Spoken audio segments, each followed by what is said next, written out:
اعوذ باللہ من الشیطان الرجیم بسم اللہ الرحمن الرحیم۔ عزیز طلبہ و طالبات، السلام علیکم۔ آئیڈیل اکیڈمی کی جانب سے میں آپ کا معلم حافظ عرفان ندیم صادق۔ آج کے اپنے سبق میں ہم اسلامیات برائے جماعت نہم میں احادیث کا جو پورشن ہے اس میں سے حدیث نمبر 2 کا مطالعہ ہم کریں گے۔ اپنے پچھلے سبق میں ہم نے حدیث نمبر 1 کا مطالعہ کیا تھا، جس میں ہم نے اللہ تعالیٰ کی وحدانیت کا ذکر کیا تھا کہ اللہ تعالیٰ کی وحدانیت کا اقرار کرنا ہے، اور دوسرا جو ہے وہ اپنے گناہوں کی اللہ تعالیٰ سے معافی طلب کرنا ہے۔ تو آج کی جو حدیث مبارکہ ہے اس میں نبی کریم صلی اللہ علیہ وآلہ وسلم کا ارشاد عالی ہے، طلب العلم فریضۃ علی کل مسلم، علم کی طلب ہر مسلمان مرد اور عورت پر فرض ہے، یا علم کا حاصل کرنا ہر مسلمان مرد اور عورت پر فرض ہے۔ انسانی فطرت کا بنیادی تقاضا ہے کہ اسے اپنی ذات اور کائنات کے بارے میں ہر اچھی اور بری بات کا علم ہو۔ اپنی ذات اور کائنات کے بارے میں ہر بات کا علم ہو، اور یہ اچھی اور بری بات جو ہے اس کا ہم کیسے ادراک کر سکتے ہیں، کیسے اس کو سمجھ سکتے ہیں، اور اس کا جو ذریعہ ہے کہ ہم اپنے اچھے اور برے میں تمیز کر سکیں، تو وہ ہے علم۔ علم ہی ہے جو ہمیں اس بات کی پہچان کرواتا ہے کہ یہ چیز میرے حق میں اچھی ہے اور یہ چیز جو ہے وہ میرے حق میں بری ہے۔ اب اگر ہم کسی رستے پر چل رہے ہوں اور آگے وہ رستہ جو ہے وہ چل کے 2 حصوں میں تقسیم ہو جائے، اور ہمیں صاف نظر بھی آ رہا ہو کہ ایک رستہ جو ہے وہ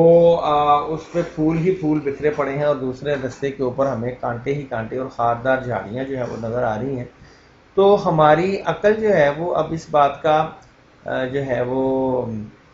اندازہ لگائے گی یا اس چیز کو تسلیم کرے گی کہ مجھے کون سے رستے پر چلنا چاہیے۔ تو اب اگر مجھے یہ علم ہے، مجھے احساس ہے،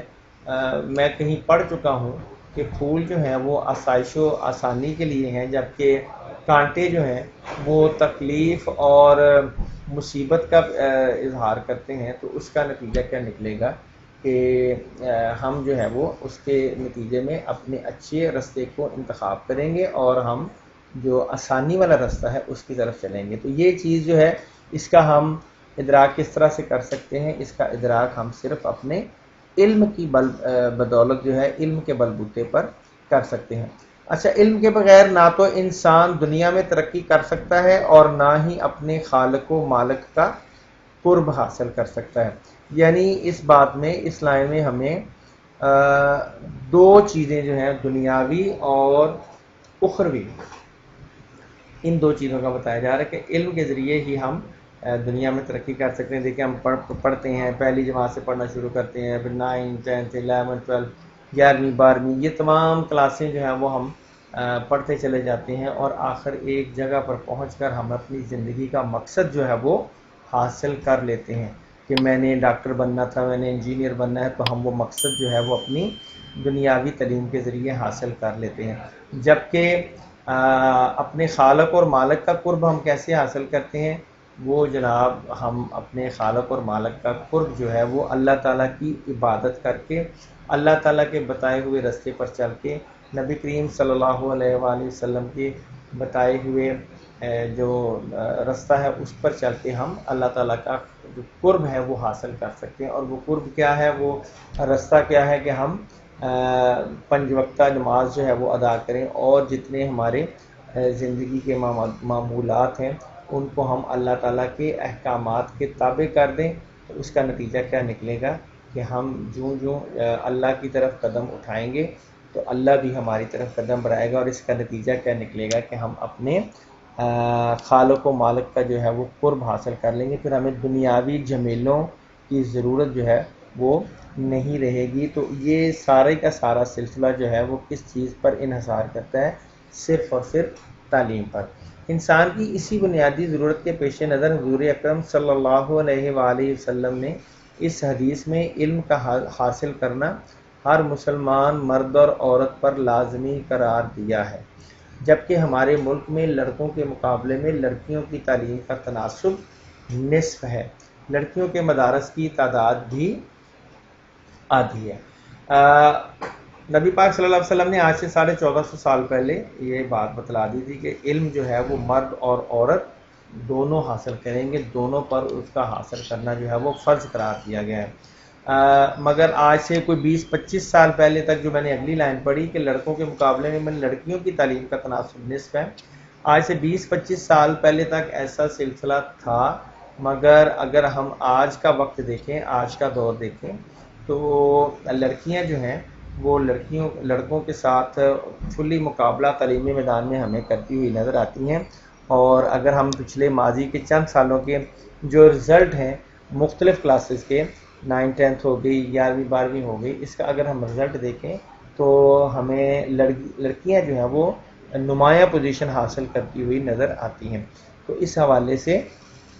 لڑکیاں جو ہیں وہ لڑکوں کے اوپر برتری حاصل کیے ہوئے ہیں۔ گو لڑکیوں کے مدارس کی تعداد آج بھی آدھی ہے، یعنی ان کی بہت سارے علاقے ایسے ہیں جہاں پر لڑکیوں کی تعلیم کو معیوب سمجھا جاتا ہے، مگر پھر بھی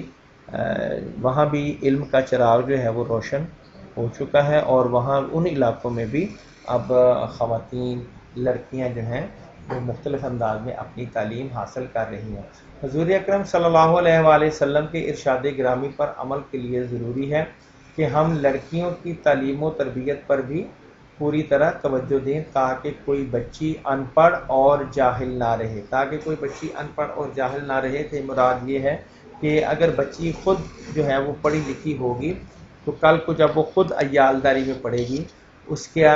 گھر بسے گا، اس کے اپنے بچے ہوں گے، تو وہ اپنے بچوں کی تربیت جو ہے وہ بہتر انداز میں کرنے کے قابل ہوگی۔ اور اگر وہ اس خاتون کو، اس بچی کو خود سے ہی کسی چیز کا علم نہیں ہوگا تو وہ اپنے بچوں کی تربیت جو ہے وہ بہتر طریقے سے نہیں کر پائے گی۔ تو اس حدیث مبارکہ میں نبی پاک صلی اللہ علیہ وآلہ وسلم نے لڑکیوں کی تعلیم و تربیت پر بھی بھرپور توجہ دینے کی ضرورت جو ہے اس کی طرف اشارہ کیا ہے کہ والدین جو ہیں بچوں کے ساتھ ساتھ اپنے بچیوں کو بھی تعلیم جو ہے وہ دلوائیں اور اس میدان میں انہیں آگے لے کر چلیں۔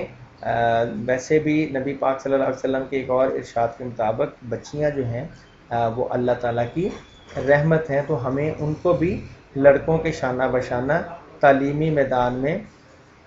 جو ہے وہ ان کو آگے لے کر چلنا ہے۔ انسان اس وقت تک اپنے مقام اور اللہ کی طرف سے عائد کردہ فرائض کو جان نہیں سکتا جب تک وہ علم کی جستجو کی راہ پر گامزن نہ ہو۔ یعنی اگر ہم کچھ سیکھنا ہی نہیں چاہیں گے تو ہم کس طرح سے اپنی زندگی کا مقصد جو ہے وہ اس کو پا سکتے ہیں؟ ہمیں کیسے پتہ چلے گا کہ میں نے زندگی میں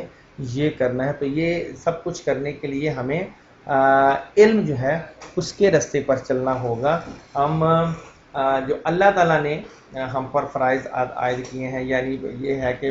کوئی انسان ہے وہ زندگی میں آیا، اس نے پڑھنا ہے، اس نے پڑھنے کے بعد جناب اپنی گھرداری سنبھالنی ہے، اس نے معاشرے میں مقام حاصل کرنا ہے، تو معاشرے میں مقام حاصل کرنے پھر اس میں ظاہری بات ہے کہ اس کو اس معاشرے میں رہنے کے لیے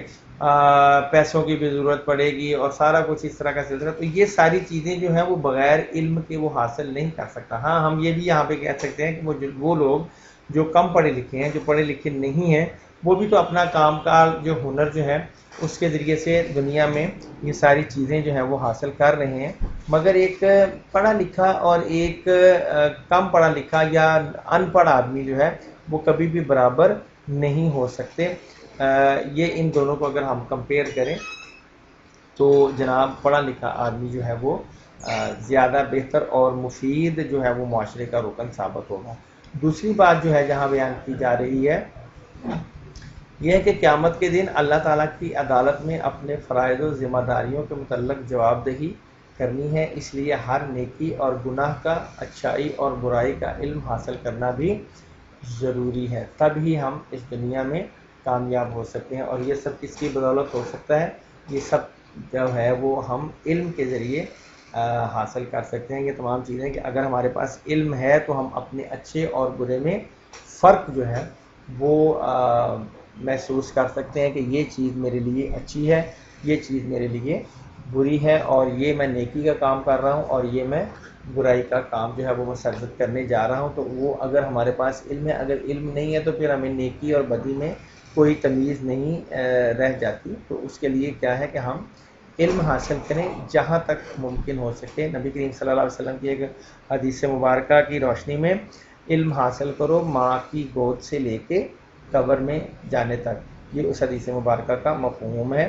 کہ علم جو ہے وہ انسان کے لیے حاصل کرنا کتنا ضروری ہے, اور آخرت میں اللہ تعالیٰ کی عدالت میں بھی ہم اپنے اس عمل کے ذریعے سرخرو ہو سکتے ہیں. تو اس سبق سے ہمیں کیا نتیجہ اخذ کیا کہ علم ہم نے حاصل کرنا ہے, تعلیم حاصل کرنی ہے, پڑھنا ہے. جیسے میں نے پہلے بھی آپ سے کئی دفعہ عرض کر چکا ہوں کہ سبق جو ہے وہ ہم صرف اس لیے نہیں پڑھتے کہ اس کو پڑھنے کے بعد یاد کیا اور امتحان میں لکھنے کے بعد اس کو ہم بھول گئے. یہ ہماری زندگیوں میں ہمارے ساتھ چلتا ہے. اب اس حدیث مبارکہ سے, یہ جو ہم نے پہلے حدیث مبارکہ اپنے پچھلے لیکچر میں پڑھی تھی, اس سے ہم نے یہ سیکھا کہ یہ چیزیں ہماری زندگیوں میں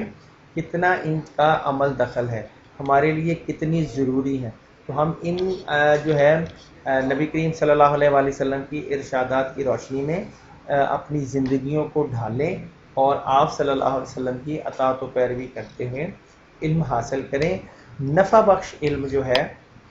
وہ حاصل کریں اور اپنے علم کے ذریعے ہم دوسروں کو زیادہ سے زیادہ فائدہ جو ہے وہ پہنچا سکیں. تو عزیز طلبہ, یہ تھا ہمارا آج کا سبق. انشاءاللہ تعالیٰ آپ سے اگلے سبق کے ساتھ ملاقات ہوگی. تب تک کے لیے اجازت دیجیے. اللہ حافظ.